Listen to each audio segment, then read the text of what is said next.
So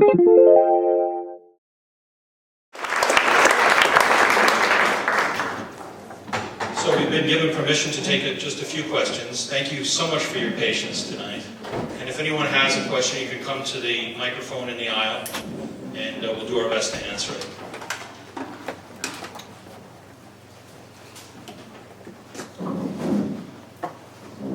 Yes, sir. Good. Is it on? Can we turn on the mics? And if you could just introduce yourself, sir, that would be great. I'm Matt Ryan for Kitsap County. And the question I have is, after reading the English translations of the court documents, I see all sorts of strange things there. That, for example, Guidi's final decision is they have Amanda saying, "I was there." How do you somehow get to this court to get reality in their documents? You know, I want to say something. I call it the Liza Minnelli report, okay? Because Liza Minnelli might as well wrote this thing.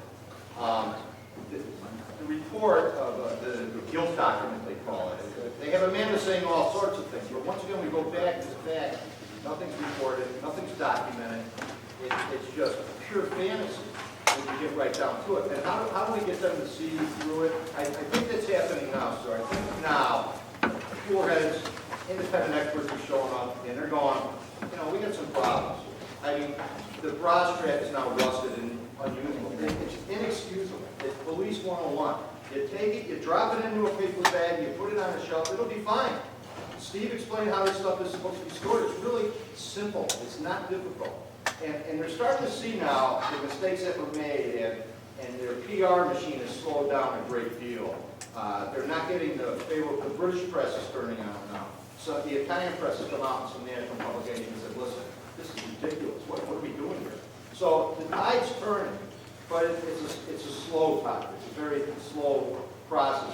And I think we're going to get to where we need to be, but we're pretty far away from it. We need one of the things Professor Holland would have addressed, I believe, is the difference between our system and theirs. Jurors are not sequestered there, so jurors were susceptible to the media and reading and seeing just about everything that came out of the news, whether it was right or wrong. But they also have an appeal system that's in process now, and I believe that all of us are saying we have great hope in the appeal system. This is not an indictment of the Italian system per se, it's a case of wrongful prosecution. And that's a really important distinction here. Right. The Italian people and the family will tell you this. Many kind people have helped the family throughout this ordeal. And the Italians as a people are not who we have a quarrel with. We're talking about this case and the details of this case. Every country is going to have incidents like this. The test of a country's judicial system is not whether they're going to make a mistake. It's how they're going to deal with an obvious mistake. Italy has a chance to show it's going to stand up and do the right thing. Yes, ma'am. Can I get a little sure. more comment on that? He specifically said, I was there, and that was the question, I believe. What Amanda meant when she said I was there was that she was at Raphael's place. She had no reason to lie, she said. I was there, I was at Raphael's place. That does not mean that she was at the murder scene. If the answer doesn't fit, you just change the question. I always love the Italian one on the panel, and just to stand up for the Italian system, this is the EU system we're looking at. It's not a rogue system. So it's different than ours, and there are some really great things, and on her appeal, it is a new trial. So that particular document that we're talking about, which is ludicrous, because, for example, it contends that Amanda decided to carry a kitchen knife around with her for her own protection after she met Raffaele, that under the influence of an Italian boyfriend, she suddenly needed to carry a knife. A kitchen knife, and she has a cloth bag, which of course would have cut through it. And I mean, are there any women here who would carry a kitchen knife around for protection? A 10-inch kitchen knife and a 10-inch purse. And supposedly the theory was that she was going to work that night. She was afraid it was in a bad neighborhood. Well, she actually didn't go to work that night, so she wouldn't have had any reason, even if she had been terrified and wanted a kitchen knife, to carry it. So the judge has now said in her appeal, the only thing we know for sure is that Meredith Pritchard is dead. So that report does not damn Amanda Knox or Raffaele, because we now have an independent look at the DNA for the very first time, And the judge has said that we're going to look at that one witness who, as we've been saying, has been convicted in the meantime of heroin pushing, and he admitted that he was on heroin on the night of the murder. So how could he possibly identify two young people that he doesn't even know and claim that they hung around for 3 hours at a basketball court so that they could spy on Amanda's house, which is what the theory had been. Thank you. Yes. Yeah, Paul, you mentioned that you thought that on some level, our government or the State Department might need to become involved.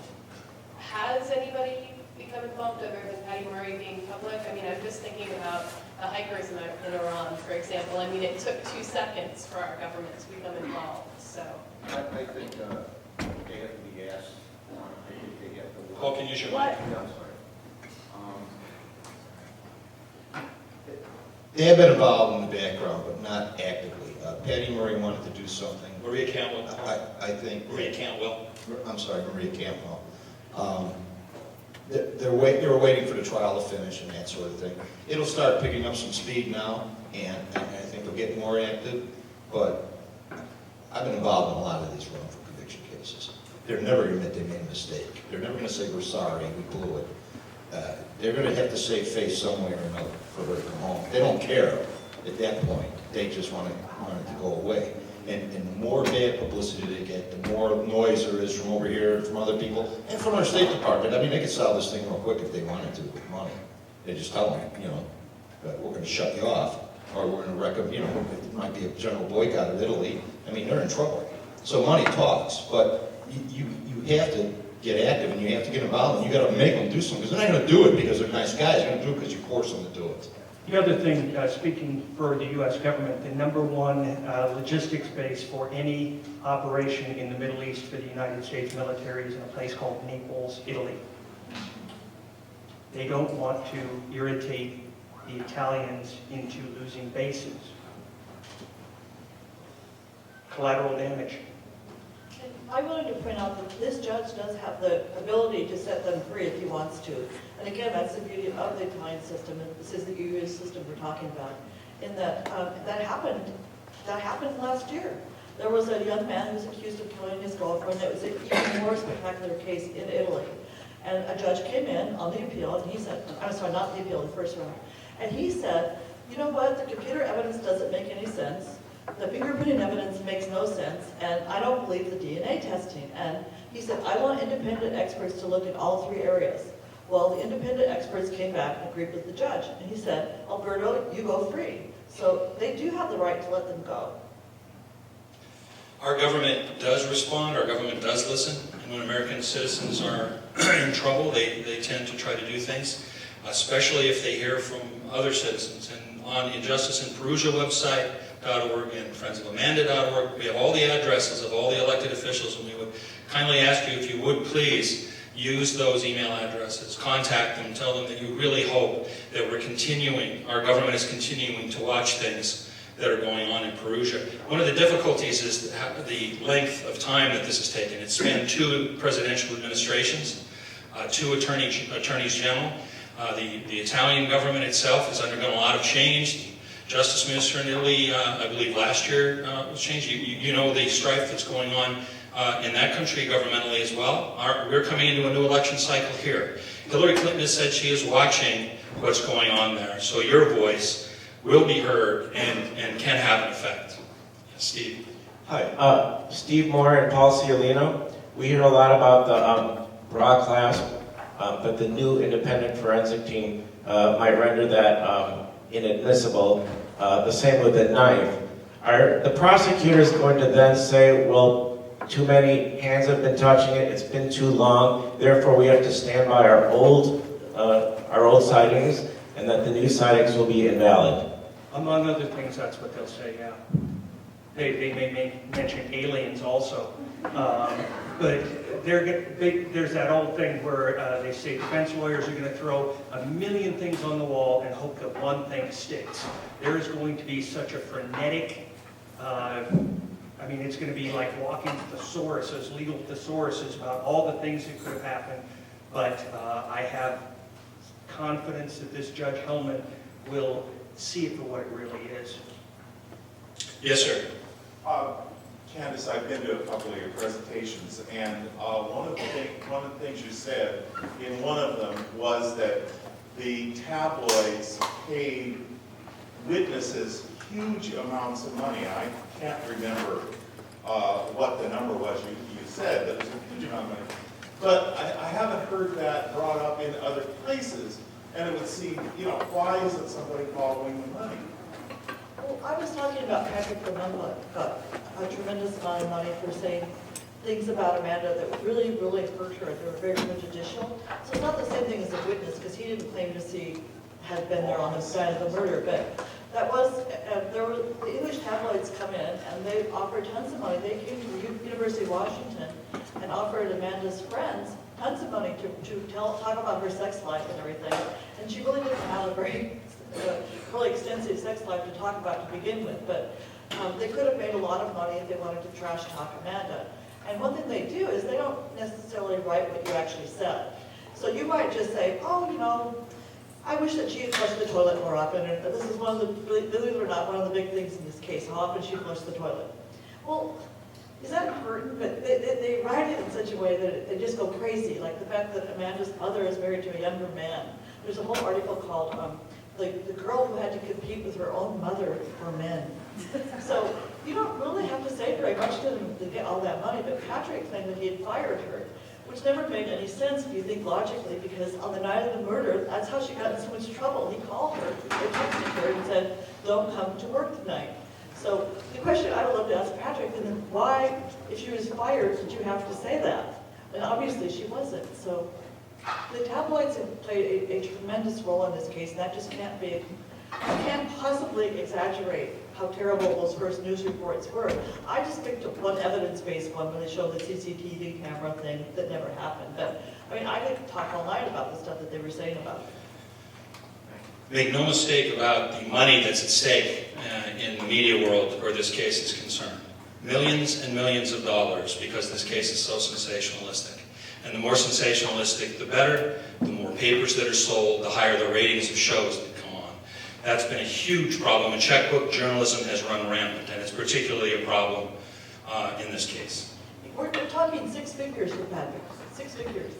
We don't know the exact figure, and then you can sell your story twice is what he did. So the rumor was, 6 figures in England, and then you could sell it one more time in Italy for a lesser amount, and that would probably be 5 figures or whatever. So there's a tremendous amount of money involved in saying bad things about Amanda, and yet we never heard that she raised her voice a single time. She never criticized Meredith. She appeared to have loved Italy, almost too much. She was in that honeymoon phase that we all are about Italy. I mean, who doesn't love Italy? I'm over it.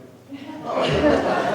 See, to me, it's like a bad boyfriend. I always say it's the boyfriend with the leather jacket and the motorcycle. That's how I feel about Italy.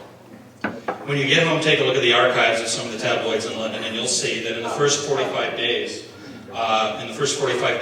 some 30 stories in one of them alone, and of the 30, 27 had in the headline the term Foxy Noxy. Make your own conclusion. And I just want to say one more thing. We're talking about the tabloids, but there was no difference between the tabloids and the Times of London, which is the most prestigious newspaper in all of the UK. And they were simply typing up whatever Prosecutor Mignini thought of that day, and he has a very fertile imagination. So they weren't checking it, so they would write things like, Amanda held Meredith down. And if you look closely, there'd be quotation marks around held down. But if you didn't read the article, you would think, oh, that's a proven fact. And you're supposed to check, here in America, in journalism school, that's the first rule, is we check everything. And that just was not done. So I wouldn't say it's just the tabloids either. Candace, wasn't it true that a lot of the major American papers couldn't afford to send reporters? Well, that's the reality today, is that we don't have people on the ground anymore, like the New York Times. They have a reporter, but she's not there all the time. So we don't, and the reporters, most of them live in Rome, the ones that you see, the Italian reporters. And they actually did a really good job after the first couple months in which they were just typing. And the Italian reporters have done a fantastic job, actually, especially the OG reporters. Yes, sir. I got to say something about American reporters. There's one that works for Newsweek that did not do a fabulous job and has been regurgitating the garbage the prosecutor and her Italian cop boyfriend's been telling her for 3 years and hasn't written anything true hardly since this thing started. So Americans are guilty of repeating the nonsense, the rumors, the innuendo, the towards sex stories that never happened. They've been just as bad as the Brits and the Italians almost. It's been a worldwide problem because they feed on it. And if you see 60 stories with this headline, Foxy Noxy had sex with 12 guys, guess what? You're going to see it 59 more times. Somebody never even called, verified, they're just going to regurgitate it, spit it out because it sells papers. And they've been doing it. It's just been the biggest case of character assassination in any criminal case I've ever been involved in. And I've been involved in thousands. O.J. Simpson didn't get this much bad press. Yes, sir. I've been reading your blog steadily, Candace, and when I first became aware of Steve Moore and Mark Waterbury and now Paul, I emailed a question to Candace asking whether the defense would call Steve Moore and or Mark Waterbury to testify, and Candace explained to me that this is an Italian case and they would never tolerate having American experts like the three of you gentlemen. And so my question is, somehow or other, does Amanda's lawyers know all the things that you've been telling us today? The bad DNA, the deaf lady, on and on and on. Have you somehow been able to communicate all that to Amanda's lawyers? Well, they had a lot of that figured out already. You know, we were just the ones to say it publicly. But yeah, they're aware of that kind of thing. And no, they're not going to call us down. The good news is I am aware of several Italian forensic experts who believe the same way. And will our lawyers bring all that up? I would assume they would. I don't speak to the lawyers, unfortunately. And I would say that the Italians certainly know DNA. We're talking about police, the Police Act. They have independent experts, and the report that was linked to the OG magazine is those are two Italian experts, and they're not ignorant about DNA in Italy, and it's a modern country. They love the internet, and it's just that they don't listen all the time. The investigation is done by the prosecutor. He's actually in charge of everything. So when it comes into court, he's controlling that. He's controlling what the police look at. So this DNA, any sensible, logical person could say that doesn't make a bit of sense. That there would be DNA on a kitchen knife found, not even on the crime scene, doesn't match the wounds, it doesn't have any blood on it. The Italians know all that. So it's not like I don't think they're behind us in scientific terms either. Yes, sir. The problem, if I can add something to that, the problem in the court of first instance wasn't that independent or other experts didn't come in for the defense. The defense experts did testify, but the court, the judge, made such outrageous decisions. It's like he weighed this and this, and it just didn't matter what the defense said. It didn't matter how reasonable their arguments. I actually compared the Masai report, the motivation report that they produced, to Through the Looking Glass from the Alice in Wonderland series. It was so outrageous. It was so backward. They turned logic upside down. And this was the judge. So it's one thing to say, well, we've got to convince the judge, but if the judge is so crazy that he is part of the craziness, then it just doesn't matter what you say to them. Decision after decision after decision was made that was absolutely outrageous, and a logical case was built based on these outrageous decisions. I also called it a Rube Goldberg mechanism to establish guilt. You know, Rube Goldberg, you kick something, and then a dog chases the ball, and then the cat gets involved, and it winds up washing your windows. That's how crazy this judge's decision was. Yes, sir. If does Magnini, the prosecutor, have such sway over the Peruvian justice system and the police that no one has come forward from that particular group to point their fingers and say, the emperor has no clothes? I'll tell you something about Magnini. He is a power to be reckoned with in Perugia. He is the man. He is a national hero when they won this case. I mean, he was like, Mark Anthony coming back from the wars in Egypt. 1,500 years ago. He is a power, and he's nobody to mess with. This guy has put a lot of people in jail, and on a lot of bad evidence and a lot of bad cases. Ask Doug Preston how powerful he is. And Preston's a pretty powerful, influential, international type person.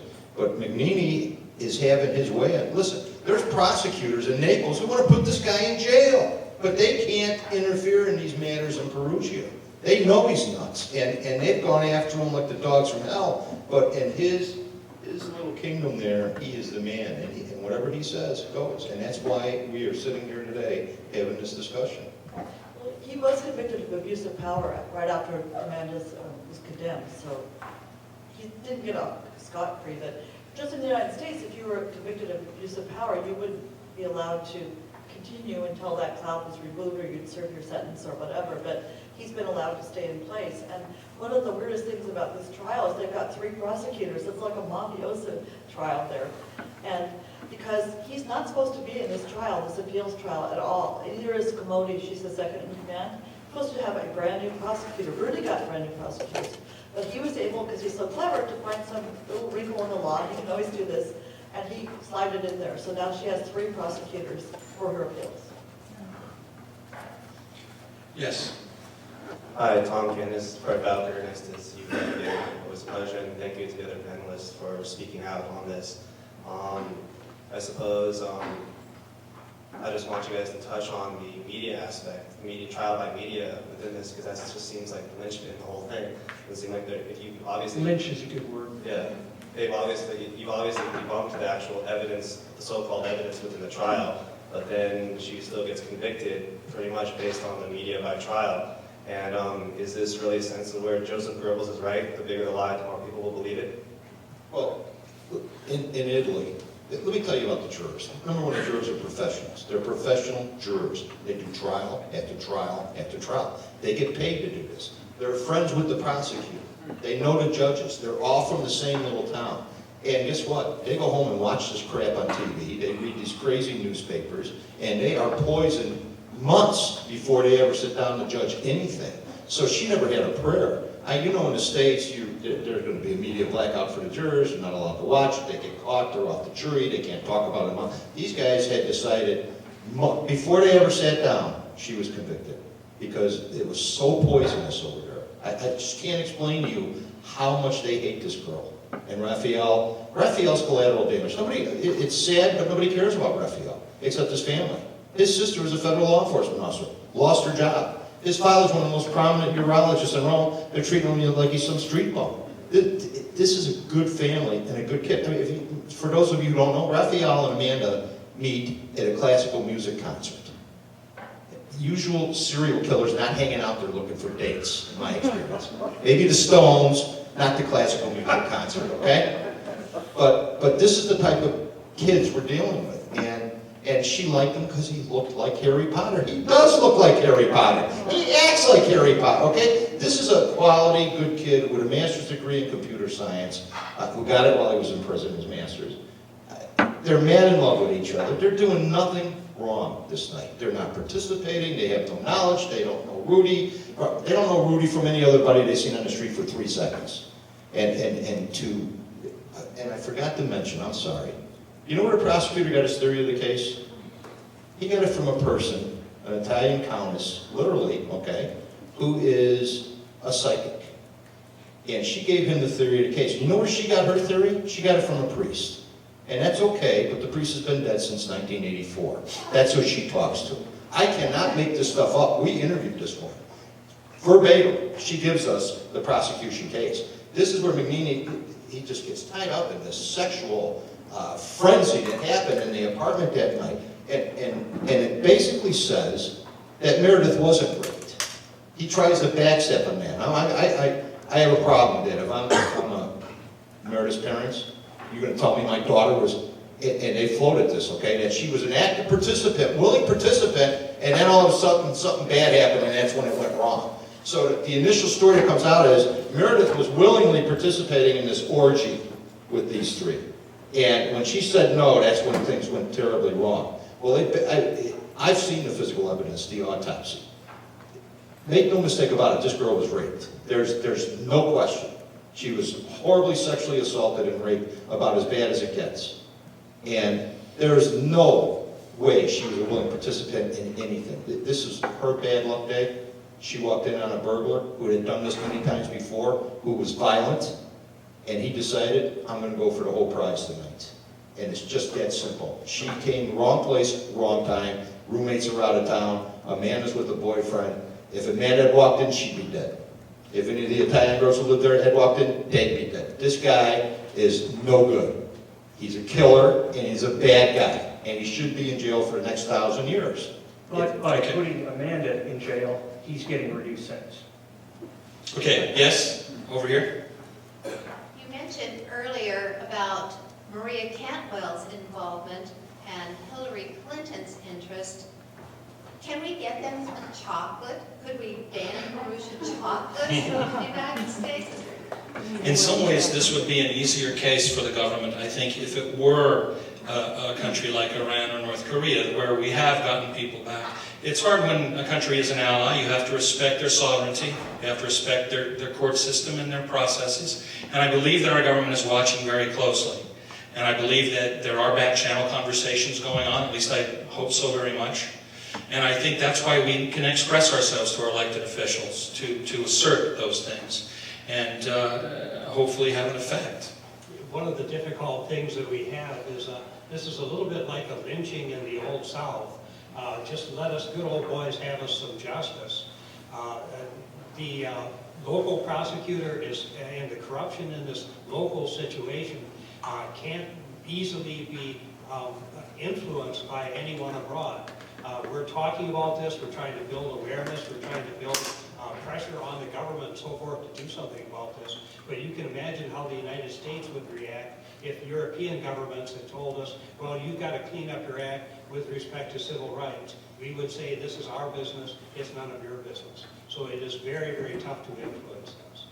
I want to draw a distinction between the people of Perugia and the prosecutor, because when I go to Italy in my Italian, which is not perfect, they always hear my Seattle accent, so they go, oh, where are you from? And I'll say, Seattle, I'm a journalist. Oh, you're here for Amanda. And you would think they would be hostile, right? No, not at all. And when I first went there, I didn't know a single soul. It was this horrible, horrible day. I had this terrible cold. And I walked up and down the streets trying to find, I thought it was going to be really hard to find people to talk to. I was in my hotel room thinking, I can't go out there yet. You know, it's going to be so awful. People were so kind to me, it's hard to believe. It really is. And one of the things they say is that they didn't know if she was innocent or guilty, but they didn't want me to think that they were the kind of people that would prejudge someone. And the jurors aren't professional jurors. They were actually picked by computer. And they didn't really, some of them didn't want to be on that jury. I remember there was a news report about that, and the judge goes, well, no, this is your civic duty to be on this jury. They don't have a lot of power. The judge actually decides almost everything. He actually sits with the jurors when they're convening. So the judge is the powerful person in that jury room, not the jurors themselves. But I was really shocked by the fact that they did not debate whether or not she was innocent or guilty, or Raffaele either, but rather should they get 30 years or 26. And they actually thought that they were being kind when they gave them 26. And when I was in Perugia the day after the murder, the day after the conviction, and people wanted to talk to me again. And one of the things they wanted to say was, there's a difference between a prosecutor and us. Like, you know, just like in your country, a prosecutor does something. That doesn't mean that we agree with it. We may or may not. And they just didn't want us to think that he speaks for us every time he opens his mouth. We have two more quick questions. Yes, ma'am. Sherry Stillen. As someone who has been to Italy many times and loves the Italian people, I have to say this is really disheartening. And what I was wondering, you kind of touched on it a little bit, is since the time of the first trial, have there not been any respected Italian investigative journalists or judges or people of stature who have come forward to counteract this? I mean, we have our 2020s and we have 60 Minutes and we have... We don't talk about 2020 okay, today,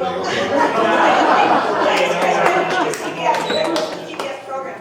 But I mean, we have, you know, this feeling that there is some counterbalance of people who are objective and that you know, kind of balance the media frenzy that gives you another side of the story. I mean, they're Italian people. There's a lot of educated Italian people. They cannot have all bought into this. Well, So where is there this public, is there no one of stature, I guess is my question. Of course there is, and they've done some fantastic documentaries in Italy. I think that we assume here that everybody in Italy thinks that Amanda did it. That is not true. But I will say the prosecutor has brought, I think, 8 people have gotten in trouble with him. He's tried to, he is, I mean, even Steve Shea, the West Seattle Herald, has been in trouble with this prosecutor. With the libel laws, Ken? So, they have, prosecutors, journalists are licensed in Italy, so you could actually lose your job. You know, he can get you in awesome trouble, and you'll never work again. So, I think that I think the Italian press, and in my book I quote them a lot, because I think that they're very fine reporters in Italy. And Mayo Ponti is one of the best known Italian reporters, thinks Amanda is innocent. He said so. He said so many times in his articles. So it's not true that they haven't said anything.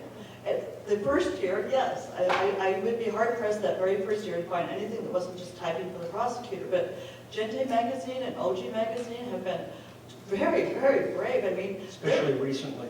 Oh, Sulis, I always mispronounce his first name, so I'll go into the one from OG. If you go to my blog today, you'll see a story by him that was written yesterday. He got the leaked report from the independent experts. Well, he's already being charged by Mignini. He's already after him, and he's in big trouble already. But yesterday he was brave enough to write yet another story saying, you know, he got this leaked report and he printed it. So I do think the Italians have done a beautiful job, and they are really good reporters. And they're much better staffed than we are nowadays. I mean, look at the Seattle Times, look at the PI's gone now. They have full staffing still. I mean, I was surprised by how many people they can have in court there. And I do have some contacts in Italian law enforcement and who don't want to be identified, but they have told me that they believe she's innocent. And people leak things to me all the time from Italy, all the time. And they have been doing that since the very beginning because there's things they can't print without getting in big trouble. So I'll just say, well, you know, I kind of need to see the document. They'll tell me something, I'll say, well, I can't print that unless you have some proof. And so they'll actually send me the document. So I have one of the I think I probably have one of the best document files of anyone in the whole case. And that's because I'm Italian-American. They hear my stupid accent when I try to speak English. I mean, Italian. And they'll talk to me, so. No, I can't say anything. I think they're fantastic reporters. Yes, ma'am. Karen Pruitt, Vashon Island. Kurt is a family friend. It's been terrible for us for the last 3.5 years. We felt helpless. And I know most of the people on the panel. I've talked to them extensively about the details. I'm here to support them as much as I'm here to support the family. But the thing I want to say to everybody here, and I appreciate the students who stayed, is that if you are feeling helpless, you are not. We have the internet and we have Facebook. And like the Italian journalists, I've been using Google Translate.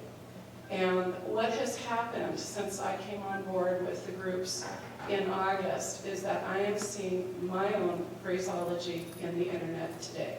Every one of you has power. Every one of you who goes on to Facebook, every one of you who talks to the students on this campus is sending this story outward.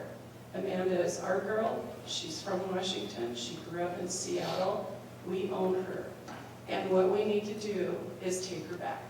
She's been stolen from us by the international press, and it's our voices here in Seattle this is where the power is going to come from. We're already seeing people all over the world starting to talk for Amanda and for Raffaele. But Seattle, because we know Amanda, because we own her, because she's from here, we have a very powerful voice. And every one of you, go to Facebook, go online. What our groups do is we go to the articles that are written. In the comments section, there is the most unbelievable, horrible hatred you've ever seen. It's disgusting. It's kind of like that church that protests every one of the military funerals. Yes. There are people who just despise Amanda. Yes. And what's happened since August is that we are seeing a turn in those comments. More and more positive comments. More and more people with facts coming to the comments section and changing people's minds. And this is the power that all of you people here have. Each one of you will touch a life, and they'll touch a life, and they'll touch a life. And what our focus is to change what's going on in the internet. This is where our power is. There's thousands and millions of people out there. I've gotten to know Italians, I've gotten to know Asians, I've gotten to know people from all over the world who support Amanda. And what we discovered was here at home, we were ignorant, and it was sad because she is from here. And so a lot of us has taken it on ourselves to change their minds. On Vashon, we protected Kurt's family. We barely talked about this. And what happened was, in our grocery stores, we had people who never heard of Grudy Goudet. And I changed that. I started writing for our dinky, tiny little paper in the middle of February, and I have people coming to me daily now. Thank you for doing that. I didn't know. And this is what everybody here can do. Every one of you has this power, and I encourage you to go out and use it. And I want to thank our panel, because these guys gave me every bit of information that I have taken out into the internet. I learned about DNA, I learned about crime scenes, and I learned about how Amanda was trashed. And Injustice in Perugia, like Thomas talked about, has links to everything you've heard today. And if you don't remember anything, remember injusticeinperugia.org. You can go there, they have links to everything, and you too can help Amanda. Thank you. Thank you very much. One last question, sir? Want to ask Mr. Cook? Well, this may be kind of a fitting for our last question. I just like to ask the whole panel, do you have a prediction as to how this is going to play out? When is Amanda coming home? We differ. I guess I'd have to say that I am now hopeful because it appears that the current judge, this Judge Hellman, is making reasonable decisions. And it doesn't appear to me that he is laying a foundation for continuing this process. On the other hand, there is a kind of a history of sort of sidestepping the punch, where you go through all the motions and then you come out with an outrageous decision. But I am very hopeful that this appeal will be successful. And, something that relates back to one of the earlier questions about the various police officers involved, it appears to me that we're seeing some cracks in the facade. Monica Napoleoni, who is the head of a lot of this effort, completely failed to show up to testify a couple weeks ago. That's outrageous. It's almost unprecedented. For the prosecution's one of the leading witnesses did not want to show up. Nobody could even find her. I think there may be reasons for that. I'm hopeful that that's going to start breaking up that facade, breaking up that blue curtain where everyone's saying the same things, and hopefully we'll start getting finger pointing, where they start pointing at each other and saying, you did this, no, you did this. Anyone else, Paul? Well, day one I said it's going to be 5 years. I'm still on that schedule. My experience in these wrongful conviction cases, once they know they blew it and they screwed it up, they're going to drag it out forever to save face. We do it in this country. I just had a young man, double homicide, just killing his daughter and another girl, sat in a county jail for 3 years. 18 months of that, they had a DNA match on a other person that cleared him. But yet he sat there for another 18 months in solitary confinement while they tried to save face on the deal. Their dads are going to do the same thing. Steve? You know. I have hopes for this year. I have hopes for this appeal.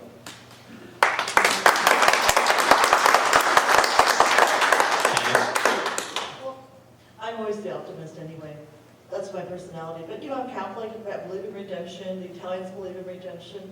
And I know Italian people, and they always say to me, well, we have two things on her. They have DNA on her. Well, if they don't have the DNA, they don't have that. Then they always say, she knows something. And what they mean by that is the false confession, but actually that isn't even supposed to be part of the criminal trial. So really, now at this point, if you don't have the DNA, you don't have anything. And to me, I think that they might very well be able to say, this is at the end of my book, I quote an Italian reporter who believes this is true. They'll say, you know what, this was a big mistake. If only we'd known that the DNA wasn't right. And, you know, They really like the Knox family. They haven't, if you notice, the jurors didn't say anything bad about the Knox family in the Messiah report. They said that she comes from a good family, and so does Raffaele. And you could just see that she's well educated. These are Italian values. I very well could see a scenario where they would say, just like the Elder Rostasi case, we thought we had this on her, but we don't. You know what? Let's call it a day. Let's go home. So I think that could happen. I don't.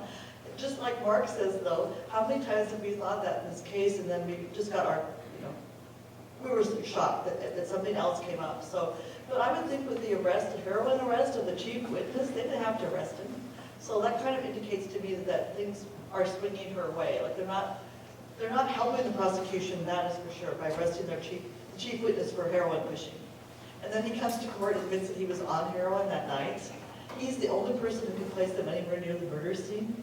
So I'm optimistic. They weren't, by the way, when she John, says one very last question. Yeah, she wasn't So- there. This is the last question. I like where this is going at the end, because when you find out that in Italy, if you say anything against the court, you're going in for slander.